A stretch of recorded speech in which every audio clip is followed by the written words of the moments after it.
going to be bounced off and almost a breakaway opportunity for Aldridge. One-on-one, going backhand, and he roofs it. 1-0 Ohio as they get the game's first score off of what was a giveaway by the Maryville Saints, and Laker Aldridge shooting the pistols as he always does. Fight off a defender. Passes it back to Cone. Cone's going to give it back to Donovan Burdett, who has space, a shot, and he's trying to find the deflection, but he shot it wide right. That puck was just wide, couple inches, and he scores! Hollander Thompson gets the go-ahead goal with 43 seconds remaining. Bobcats take the lead 2-1, and this crowd absolutely explodes. Probably the final one of this game. Puck drops, Jack Glenn wins it, that will kill the clock, and Ohio wins the game. Scott Bird celebrating against his former team, picking up his 7th win of the season, and the Bobcats take Friday night 2-1 over the 6th-ranked Liberty Flames. Top of the point to Dustin, the lone defenseman, one-time feed, and what a save by Kausch. Post to post and gloves it out of the air. Unreal effort by the goaltender. Puck is going to be fired on net. Quickly ricocheted by the leg pad, and Canisius still looking for their first goal of the weekend, and they get it by the captain, Matt Bowen. Gets the first goal for the Golden Griffins, and that will end Matthew Zazon's shutout streak of 7 straight periods. Guys, both teams will get a line change. So that's going to be intercepted by DeBrito. He's got Smith towards his right wing, fired and off the mask. Karlinzig with the save. Beautiful wrist shot by Michael DeBrito, but that's going to hit the strap of Karlinzig. Face-off still being battled. That's going to knock down the referee. Lazarus Cable with the open ice, and almost a deflection by Smith, and it's still a loose puck, and it has across the line, and they score! Mason Smith able to get the puck across the goal, and that is a 3-2 win for the number 3 Liberty Flames, and that will split the series. Defensemen for both teams are going to be very important, but I do believe Niagara probably has the best defensive unit in the ACHA. Of course, like you mentioned, Connor Loft, the captain, and Quinn Schneidmiller is a fantastic pair, but in terms of the offensive game, Alex Little and Dean Taylor are very productive despite being defensemen. So they just have a talented unit up there in the blue line, and it's going to be a very important factor in this weekend series. The flip by Ritchie to the point, doesn't get out. Low shot, save Bird, and he will cover the rebound.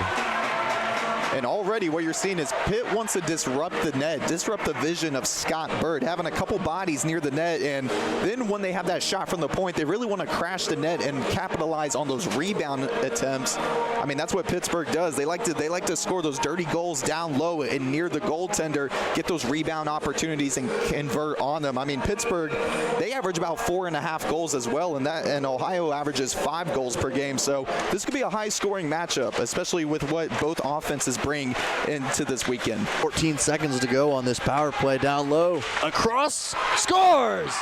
Jack Glenn gets the goal from the back post. The Bobcats lead 1-0 with a power play goal.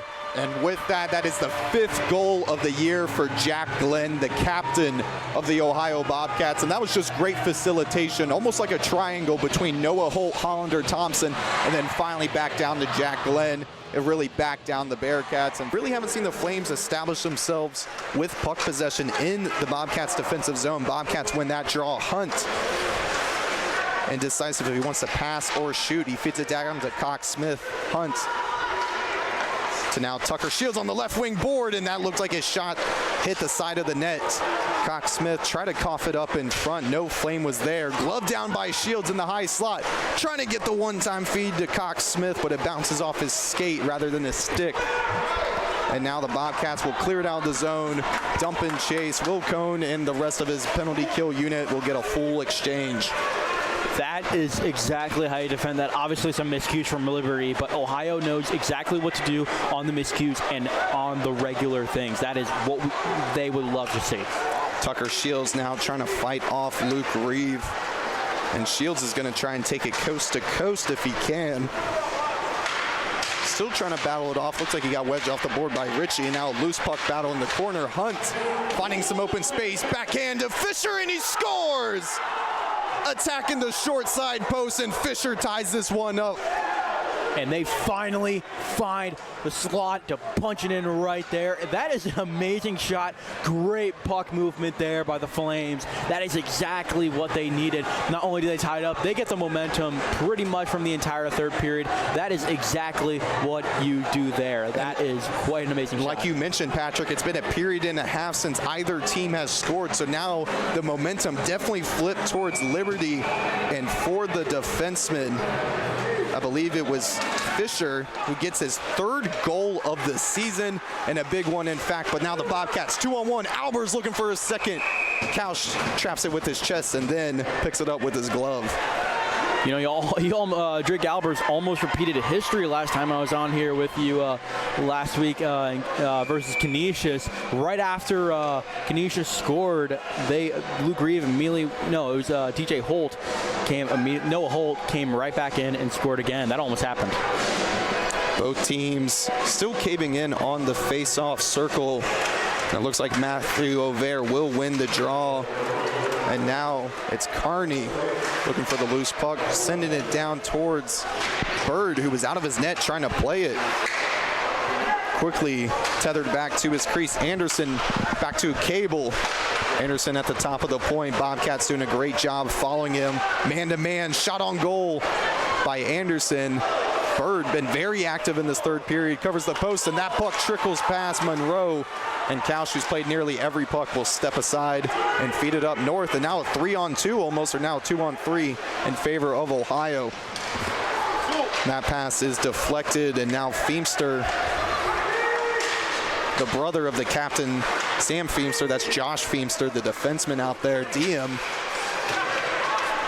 trying to get on zone entry, almost out offside, and Mangle gets chopped by Diem. No call made. Holt trying to avoid Hugen, and no tripping called. No referee has their arm up, and they have possession, so definitely no penalty called on the Flames.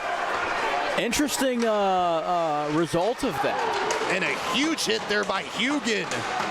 Just absolutely flattened Kellard, and a shot on goal there by the Bobcats. Not able to convert on the opportunity as Gavin Keller was favoring his shoulder towards the bench. Now the Flames trying to yell for a tripping call. And now Hunt absolutely boards Mangle, and that will be a penalty. Couch covers it, and Bobcats return to the power play. Nice Mangle getting in his face a little bit. Getting right in the face of Bronson Hunt. That is something to see, especially after those two no calls. That is an interesting resolution of that. Yeah, it seems like both teams were kind of chopping at each other, and the aggression kind of just got out of hand and escalated. And with that being said, like you mentioned, Bronson Hunt is going to get, I believe, the boarding penalty. No, it's going to be an interference call made by the referee, but regardless, Bobcats once again going back on the power play. We saw Liberty just convert on theirs. Bobcats are looking to do the same.